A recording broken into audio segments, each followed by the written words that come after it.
India को तरक्की करते हुए देखकर एक पाकिस्तानी क्या सोचता है? आप जो बीज बोते हैं ना तो उसका आपको रिजल्ट मिलता है 25 20 25 30 40 साल बाद मिलता है। हमने जो बीज बोए हैं ना वो उसका रिजल्ट आपके सामने अब पाकिस्तान की कौम को मिल रहा है। इकोनॉमी है तो हम ये क्यों नहीं कहते घास खा लेंगे इकोनॉमी, हम भी अपनी मजबूत करेंगे? क्या दुख होता है? दुख तो होता है जी, यही दुख तो होता है। इंडिया अपनी जो एक टारगेट बना के फ्यूचर प्लानिंग के साथ वो चल रहा है। जय हिंद दोस्तों, नमस्कार। आपके लिए फिर हाजिर है एक और वीडियो लेकर। वीडियो है डेली स्वैग की, जिसमें मुझे मिल पूछ रहे हैं कि भारत की ग्रोथ देखकर पाकिस्तानी क्या सोचते हैं। दोस्तों, इस वीडियो में ऐसा मज़ा आएगा कि पाकिस्तानी खुद बता रहे हैं कि हमें तो इतिहास भी गलत पढ़ाया गया है और हमें हमारी जो चीज़ें हैं जंगों का इतिहास भी गलत पढ़ाया गया है। हमें हमारे नेताओं ने पैरों की जूती बना के रख दिया है। ये पाकिस्तानी बोल रहे हैं, भारत से तुलना कर रहे हैं कि भारत भी हमारे साथ आज़ाद हुआ था और हम भी साथ ही आज़ाद हुए थे, लेकिन हम कहाँ हैं और भारत कहाँ पहुँच गए। दोस्तों, वीडियो बड़ी ज़बरदस्त होने वाली है। चलिए मिलकर वीडियो देखते हैं। वीडियो देखने से पहले दोस्तों चैनल को सब्सक्राइब कर ले, लाइक कर ले और शेयर कर ले। इंडिया और पाकिस्तान इकट्ठे आज़ाद हुआ। इंडिया की करेंसी देख लें, पाकिस्तान की करेंसी देख लें, इंडिया के पासपोर्ट की वर्थ देख लें, हमारे मुल्क के पासपोर्ट की वर्थ देख लें। बात करूं साउथ एशिया के अंदर इस टाइम कौन सी कंट्री ज़्यादा डेवलप कर रही है, ज़्यादा तरक्की कर रही है? इंडिया इंडिया कर रही है। क्या वजूहत है कि जो वो तरक्की की तरफ जा रहे हैं? इम्पोर्टेंट चीज़ उनके अंदर वो नेशनलिज्म है। हमारे में नेशनलिज्म नहीं है। अच्छा, वो एक कौम है और बन गई है और मोदी साहब ने बना दी है उनको। अच्छा। मोदी साहब आपके लिहाज से अच्छे लीडर हैं? अपने मुल्क के लिहाज से बहुत अच्छे लीडर हैं। क्या ऐसी क्वालिटीज हैं जो कि आपको बहुत अच्छी लगी उनकी?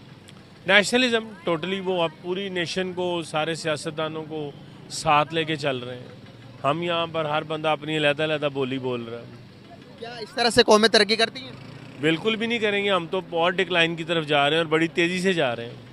सर, इंडिया दुनिया के 5वीं बड़ी मईशत बन गया है, लेकिन वो जंगों में नहीं पड़ रहा। आप देखें कि हमारे मईशत 20वीं 25वीं नंबर पे भी नहीं है, फिर भी हम जंगों में पड़ रहे हैं। आपको नहीं लगता कि एक्सक्यूज कर लेना चाहिए यार कि भाई हम बिजनेस के मोदी साहब का एक बयान अभी जो रिसेंटली उन्होंने दिया था, आपने वो सुना नहीं शायद, क्या उन्होंने कहा कि हमने तो पाकिस्तान को उसके हाल पे छोड़ दिया है, हम तो जानते भी नहीं है पाकिस्तान कौन है। वो तो कहते हैं कि बस वो चाइना ने क्यों तरक्की की। चाइना ने तरक्की इसलिए की है, जापानीज़ ने तरक्की इसलिए की कि उन्होंने अपनी आंखें और अपने कान बंद रखे और सिर्फ अपना काम किया। हम अल्हम्दुलिल्लाह काम नहीं कर रहे, हमारी आंखें भी खुली हैं लोगों के लिए और कान भी खुले हैं। हमने पूरी दुनिया का ठेका उठाया हुआ जिनका हमसे कोई लेना देना ही नहीं है। आपको नहीं लगता कि दूसरी तरफ अगर मैं बात करूं हमारे पड़ोसी मुल्कों से जितने भी हैं, आप देखें हम कभी ईरान की जंग में पड़ जाते हैं, कभी अफगानिस्तान के साथ हालात खराब कर लेते हैं, कभी हम इंडिया के साथ। यही तो मैंने आपको बोला है कि हमें अपने कान और आंखें बंद करके अपनी तरक्की की करने। सबसे इम्पोर्टेंट चीज़ है हमें एजुकेशन के ऊपर वॉर फुटिंग बेसिस पे काम करना है। एजुकेशन हमारी बेहतर होगी, हर चीज़ बेहतर होती जाएगी। उस पर हम काम नहीं करते हैं, बिल्कुल भी नहीं है। 3 4 5 किस्म का एजुकेशन सिस्टम पाकिस्तान में चल रहा है। अपर क्लास के लिए, फिर उससे लोअर क्लास के लिए, फिर उससे लोअर, फिर बिल्कुल गरीब तबके के लिए। तो इस तरह कैसे कौमें तरक्की करती हैं? ये तो हम इतनी तेज़ी से डिक्लाइन के कि वो अफगानिस्तान जिसको कोई पूछता नहीं था और 5-7 साल बाद आप देखिएगा वो हमसे कहीं आगे होंगे। अभी उनके हालात बेहतर। अगर अफगानिस्तान की मौजूदा रजीम जो इस वक्त वहाँ है वो 3-4 साल रह गई तो पाकिस्तान का तो नामो निशान भी नहीं होगा। अल्लाह माफ करे। सर, आपको नहीं मेरा मतलब अल्लाह ताला सलामत रखे, हमारा मुल्क है। आई मीन टू से कि इकोनॉमिक मामलात में हम और नीचे चले जाएं। एग्री कर रहा हूँ, मैं आपके टोटली एग्री कर रहा हूँ। सर देखें, बिल्कुल सही कह रहे हैं सर। अगर एजुकेशन सिस्टम की बात करूं तो हमारे एजुकेशन सिस्टम के अंदर अभी देखिए छोटे से बच्चे को भी हम यही पढ़ाते हैं कि इंडिया हमारा दुश्मन है, दूसरा कोई भी मुल्क जिनके साथ हमारे मामलात अच्छे नहीं है। आप एजुकेशन सिस्टम के अंदर जब बच्चे को सुन लेना एक मिनट, जब तक बच्चों के दिमाग के अंदर हम पॉजिटिविटी नहीं डालेंगे कि भाई जो भी दुश्मनी अपनी जगह पर, डेवलपमेंट अपनी जगह पर, तरक्की अपनी जगह पर, लेन देन अपनी जगह पर करनी चाहिए, तो हम यहाँ पर सिर्फ दुश्मनी पढ़ा रहे हैं बच्चों के दिमाग में। बच्चे बड़े होकर क्या उनके अंदर क्रिएटिविटी पैदा होगी या दुश्मनी पैदा होगी? भाई बदला लेना, फिर यहाँ पर तो हालात खराब होंगे या नहीं होंगे? सबसे पहले तो बात यह कि हमें हिस्ट्री गलत पढ़ाई गई है। अच्छा। जो हमने पढ़ी है वो हिस्ट्री ठीक नहीं है। अच्छा, ठीक है, उस वो एक अलग बहस है। मैं हिस्ट्री में सही थोड़ा सा टच दे। मतलब अब देख, जो हमें जंगों की हिस्ट्री पढ़ाई गई वो भी ठीक नहीं है, जो हमें कश्मीर का बताया गया वो भी ठीक नहीं है। सही क्या है? बेशुमार ऐसे मैं उस बहस में नहीं पढ़ता। थोड़ा सा तो टच दे की बात कर रहे हैं ना। मैंने पहले भी ये कहा कि हमें अपने कान और आंखें बंद करके अपने मुल्क की डेवलपमेंट लिए काम करना चाहिए। जो मेरे मुंह से एक बात निकल गई कि पाकिस्तान का बुरा हाल है, वो कहने का मकसद ये नहीं है, हमारा मुल्क है, हमें इससे प्यार है। वाकई में ये बुरा हाल है, मैं आपको हम सेकंड कर रहा हूँ, मैं कर रहा हूँ, मैं आपको ये सेकंड कर रहा हूँ, डोंट लेकिन वरी। मैं इकोनॉमिक फैक्टर के हवाले से बात कर रहा हूँ। इकोनॉमिकली बात अगर अफगानिस्तान की आप बात कर रहे हैं ना, वहाँ पर अब चीज़ें बननी शुरू हो गई हैं, वहाँ सोलर की फैक्ट्रियाँ लगनी शुरू हो गई हैं, वो काम हम कहाँ पर हैं, हमारा तो कोई इंफ्रास्ट्रक्चर है नहीं, ना हमें कोई गवर्नमेंट इस तरह की फैसिलिटीज़ प्रोवाइड करती है। अगर कोई प्रोवाइड करती भी है तो वहाँ पर इस किस्म के वो बड़े बड़े कार्टल्स बने हुए हैं कि वो सब कुछ वो ऑक्यूपाई कर जाते हैं, नीचे तक कोई चीज़ आती नहीं है, कोई चीज़ पेनिट्रेट ही नहीं करती गरीब तक आदमी। एजुकेशन पे वापस आते हैं। एजुकेशन पे मैंने तो आपको पहले ही कहा कि देखे ना, एक मदारस का निज़ाम चल रहा है, उन बच्चों का क्या फ्यूचर है मुझे बताएं, कि सिर्फ उन्होंने मस्जिदें संभालनी है, उनका नहीं दिल करता कि वो भी आईटी में जाएं। अब तो आईटी में सिर्फ इंडिया में उनका आईटी का रेवेन्यू जो है वो हमारे टोटल बजट से ज़्यादा है। तो हमें शर्म आनी चाहिए ना कि वो भी हमारे साथ ही आज़ाद हुए हैं और वो क्या कर रहे हैं और हम क्या कर रहे हैं। तो इसमें सबसे इम्पोर्टेंट चीज़ मैंने यही बात, जी अब यही बात दो बंदों को कहें कि जाके वो आईटी में हमसे आगे निकल गए, यहाँ पर लोग कहेंगे नहीं नहीं नहीं नहीं, जज्बा बहुत है हमें, हम बहुत पावरफुल हैं। मुझे बताएं उस जज्बे को क्या करना है। अब वो मैंने बड़े साल पहले एक मूवी देखी थी, बात शायद लंबी हो गई, कि वो एक बंदा था, वो कराटे का एक्सपर्ट था, तो वो आता है तो वो ऐसे किसी के साथ उसकी लड़ाई हो जाती है, उसको एक्शन उक्शन दिखाता है, वो दूसरा बंदा 2-4 मिनट उसको देखता रहता है, फिर उसके बाद वो रिवॉल्वर निकालता है, उसको गोली मारता चला जाता है। तो मतलब ये कि आपका जज्बा अपनी जगह पे है, बट अगर आपके पास वसाइल नहीं होंगे, आप मुआशी तौर पे, अब तो दुनिया में वो मुल्क रूल करेगा जो मुआशी तौर पे मजबूत होगा। आप अपनी फैमिली में देख लेना, अगर कोई आदमी खाता पीता है, साहिब हैसियत है, हर बंदा उसकी बात मानेगा। आप अब सगे भाइयों में देख लें, पेरेंट्स उस बेटे की ज़्यादा लुक आफ्टर कर रहे होते हैं, उसकी ज़्यादा सुन रहे होते हैं कि जो कमा के घर अच्छा ला रहा है। जो मेरे जैसा नलायक होगा उन्होंने कहणगे और रोटी पई खानी खा मर ला, नहीं खानी तो ना खा। तो ਜਿਹੜਾ ਮਾਂ ਪਿਓ ਨੂੰ ਜਾਂ ਘਰ ਦੀ ਲੁੱਕ ਆਫਟਰ ਕਰ ਰਿਹਾ ਹੋਗਾ, ਤਾਂ ਬਿਸਤਰਾ ਵੀ ਸਾਫ਼ ਹੋਏਗਾ, ਉਹਦਾ ਤੌਲੀਆ ਵੀ ਧੁੱਪਿਆ ਹੋਏਗਾ, ਉਹਦੇ ਵਾਸਤੇ ਰੋਟੀ ਵੀ ਰੱਖੀ ਹੋਏਗੀ, ਉਹਦੇ ਵਾਸਤੇ अच्छा सालन, अच्छी हर चीज़ मैनेज करके रखी होगी। क्या यही वजह है कि मिडिल ईस्ट भी खिंचा चला जा रहा है उनकी तरफ, हमारी तरफ कोई आ ही नहीं रहा? 60s का मिडिल ईस्ट देखें, इवन 80s का देखें, और 80s के कराची या लाहौर को देखें, और अब उनको देखें, वो कहाँ पर हम, मैंने हमारे पास आता ही नहीं है कोई। टॉप प्रायोरिटी सर कौमियत, नेशनलिज्म नहीं है हमारे अंदर। जब हमारे अंदर नेशनलिज्म आ जाएगा ना कि व्हाट इज़ द मीनिंग, लोगों को पता ही नहीं। आप मुझे बताएं, आपको स्कूल में किसी ने पढ़ाया नेशनलिज्म क्या है? कॉलेज में पढ़ाया है, यूनिवर्सिटी में पढ़ाया है, आपके घर में आपके पेरेंट्स ने आपको बताया, वैसे ही बताया होगा बेटा यार नेशनलिज्म है। तो कौमियत, नेशनलिज्म बड़ा इंपॉर्टेंट है। मेरा एक्सपीरियंस है को 2-4 मुल्कों में रहने का, तो मैंने वहाँ पे, मुझे बड़ी पुरानी, कौन से मुल्क? मैं ऑस्ट्रेलिया रहा, मैं टर्की गया, मैं रूस गया, मैं सिंगापुर गया, मैं थाईलैंड गया, सऊदी अरेबिया गया। माशाल्लाह, इसीलिए आपकी थिंकिंग थोड़ी सी डिफरेंट है। कौमियत बहुत ज़बरदस्त चीज़ है। मेरी वहाँ की इंडियन लड़की से बहस हो गई कश्मीर के ऊपर, उसने मुझे 7 दिन नहीं बुलाया। अच्छा, मतलब कहने तो हम ऐसा नहीं कर सकते ना, हम मजाक में ले जाते हैं। एक मजाक की बात है ना, मैंने उसे कह दिया अच्छा तुझी ले लेना गलते कर, ये तो एक मजाक की बात हो गई ना। बट उनके ऊपर जब भी कोई प्रॉब्लम आती है ना, वो सब लोग इकट्ठे हो जाते हैं। वो कहते हैं पहले हम इस प्रॉब्लम से निकलें, आपस में हम बाद में लड़ लेंगे।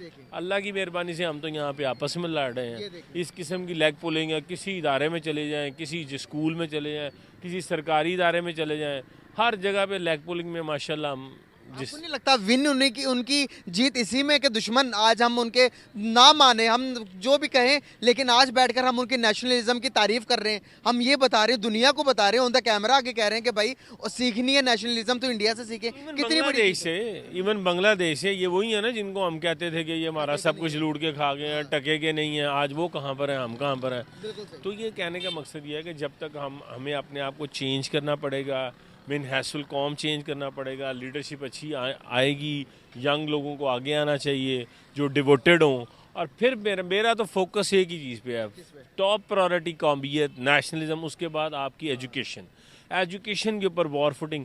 हमारे जितने भी ये बड़े बड़े लोग हैं, ये एजुकेशन को प्रमोट होने इसीलिए नहीं देते कि अगर हमारे बच्चे पढ़ गए तो इनकी जूतियाँ कौन सीधी करेगा। एक मुल्क जिसे हम अपना दुश्मन कहते हैं, उसका इतना दबदबा हो गया दुनिया के अंदर कि वो जहाँ पर खड़े हो जाए लाइन वहाँ से शुरू होती है। एक टाइम हमारा था कि हमें कहा जाता था कि पाकिस्तान एक इमर्जिंग कंट्री है, एक इमर्जिंग पावर है, लेकिन आज वही बात इंडिया को की जाती है। तो क्या ये देखकर एक पाकिस्तानी को दुख होता है कि यार पड़ोसी आगे चले गए हैं, जिनसे हम कहते थे कि भाई एटम बम इंडिया ने बना लिया, हम भी घास खाएंगे, एटम बम बनाएंगे, एटम बम बना लिया, आज उनकी इकोनॉमी दुनिया के 5वें नंबर पर इकोनॉमी है। तो हम ये क्यों नहीं कहते घास खा लेंगे इकोनॉमी, हम भी अपनी मजबूत करेंगे? क्या दुख होता है? दुख तो होता है जी, यही दुख तो होता है। सर हमारे पड़ोसी मुल्क ने अमेरिका से बाहर, अमेरिका के बाद बोइंग फैसिलिटी का सबसे बड़ा हब बना लिया इंडिया के अंदर, जो कि 2000 से ज़्यादा प्लेन्स खरीद रहे हैं, बोइंग प्लेन्स खरीद रहे हैं। बोइंग प्लेन्स का मतलब है कि आपने हमारी पीआई देखी होगी, एक जगह से दूसरी जगह पैसेंजर्स को लेके जाती है, इस तरह की 2000 खरीद रहे हैं। अमेरिका के कहने के मुताबिक है कि अमेरिका के पास भी ये प्लेन्स खरीदने का पैसा नहीं है, लेकिन इंडिया के पास कहाँ से पैसा आता है? क्या कहना चाहेंगे इस बारे में? और उसकी आपको ना बिल्कुल काफ़ी पीछे जाना पड़ेगा, जी जी क्योंकि ये आज की बात नहीं। आप कहेंगे जी अभी कुछ हो गया, जी जी जी मुआवजे नहीं होते। कौमें जो है ना वो तरक्की करती हैं, कौमें मेहनत करती हैं, कौमें जो उनके जो लीडर्स होते हैं उनको एक ट्रैक पर डालते हैं, उसके बाद जाके ये रिज़ल्ट निकलते हैं। हाँ जी, आप जो बीज बोते हैं ना तो उसका आपको रिज़ल्ट मिलता है 25, 30, 40 साल बाद मिलता है। मिलता है। हमने जो बीज बोए हैं ना वो उसका रिजल्ट आपके सामने अब पाकिस्तान की कौम को मिल रहा है। हमारे जो लीडरान थे, हमारे जो ताकतवर हल्के थे, हमारी जो सीधी बात है, अब खुल के बात करते हैं। अब मसला तो ये है कि आप लोग चला भी नहीं सकते, मसले मसाले बड़े हैं, ये भी है। अब आवाम की तो राय सच्चाई जो है, सच्चाई ये है कि हमारे जो ताकतवर हल्के हैं, ये उनको चाहिए था कि देखें ताकत जिसके पास होती है ना, तो वो उसको चाहिए कि उस ताकत का अगर वो गलत इस्तेमाल करेगा ना तो उसके रिजल्ट बड़े खौफनाक होते हैं। सर यहाँ पर दुख मेरा ये है, दर्द मेरा ये है कि एक मुल्क जो कि एक के साथ आज़ाद हुए, एक ही टाइम के अंदर सफ़र शुरू किया, आज वो दुनिया की 5वीं बड़ी मैशत बन गया। आज वहाँ पर वो कहते हैं कि भाई नरेंद्र मोदी साहब आप हाथ लगाओ, वहाँ पर आके हम खड़े होकर इन्वेस्टमेंट करेंगे। अमेरिका बेताब है कि इंडिया के अंदर इन्वेस्टमेंट करने के लिए। वहाँ पर अमेजोन आ गया, वहाँ पर गूगल आ गया, वहाँ पर एप्पल आ गया, वहाँ पर यूट्यूब है, वहाँ पर फेसबुक है, हर चीज़ वहाँ पर आ गई। लेकिन टेस्ला भी भाई ने कह दिया, टेस्ला भी वहाँ पर आ गई। दुख दर्द का आलम यह है कि हमारे मुल्क के अंदर सब चीज़ों ने मुंह मोड़ी हुई है, हर चीज़ हमसे नाराज़ होती जा रही है। क्या वजूहत है? देखिए ना, उसमें एक तो मैंने आपको जो बताया कि जो हमारी सियासतदान, हमारी जो ताकतवर हल्के हैं, जो हमारी ब्यूरोक्रेसी है, ये एक जो पूरा एक कह लेंगे ना एलीट कैप्चर है, ठीक है, उसमें सारा कुछ आ जाता है। उसमें आपके सियासतदान भी आ जाते हैं, उसमें आपकी ब्यूरोक्रेसी भी आ जाती है, उसमें आपके सिक्योरिटी के इदारे भी आ जाते हैं, एस्टेब्लिशमेंट भी आ जाती है, उसमें आपकी जो बड़े बिजनेस ग्रुप्स हैं वो भी आ जाते हैं। अब देखें ये जो बड़े थे ना, ये पॉलिसीज़ इन्होंने बनानी थी, ठीक है, मुल्क को आगे लेके इन्होंने चलना था, ठीक है। आम पब्लिक तो ठीक है, वो तो बेचारे बैठे हुए हैं नीचे देख रहे होते हैं। जिन्होंने पॉलिसी बनानी वो आपके ऊपर होते हैं, चंद सौ लोग होते हैं, वो ब्रेन होता है आपका, उन ब्रेन ने पॉलिसी बनानी होती है। अब देखें उनकी खुशकिस्मती ये कि उन्हें नेहरू जैसा लीडर मिला, या कि वो कंटिन्यू की चीज़ें, बिल्कुल सही बात है। पॉलिटिकल प्रोसेस कंटिन्यू किया। अब देखें उधर देखें, एक आम आदमी पार्टी के नाम से पार्टी है, जो इंदर केजरीवाल मिडिल क्लास का बंदा, आप देखें कि वहाँ पे लोगों ने रिजेक्ट किया, जो उनके एक ट्रेडिशनल सियासतदान के, उनको रिजेक्ट करके उस पार्टी को ऊपर लेके आए। पहले वो नई दिल्ली में, अब मेरे ख्याल में तीसरी दफ़ा कंसेक्टिवली वो तीसरी उनकी गवर्नमेंट है न्यू दिल्ली में। इंडिया में अब रिसेंटली कुछ पिछले साल मेरे ख्याल में इलेक्शन हुए थे, 90% सीटें उन्होंने जीती, क्लीन स्वीप किया। तो क्या था, ये जब तक आप पॉलिटिकल प्रोसेस को चलने नहीं देंगे तब तक मिडिल क्लास आगे, मैं समझ गया। जब तक मिडिल क्लास आगे नहीं आएगी सवाल ही पैदा नहीं होता।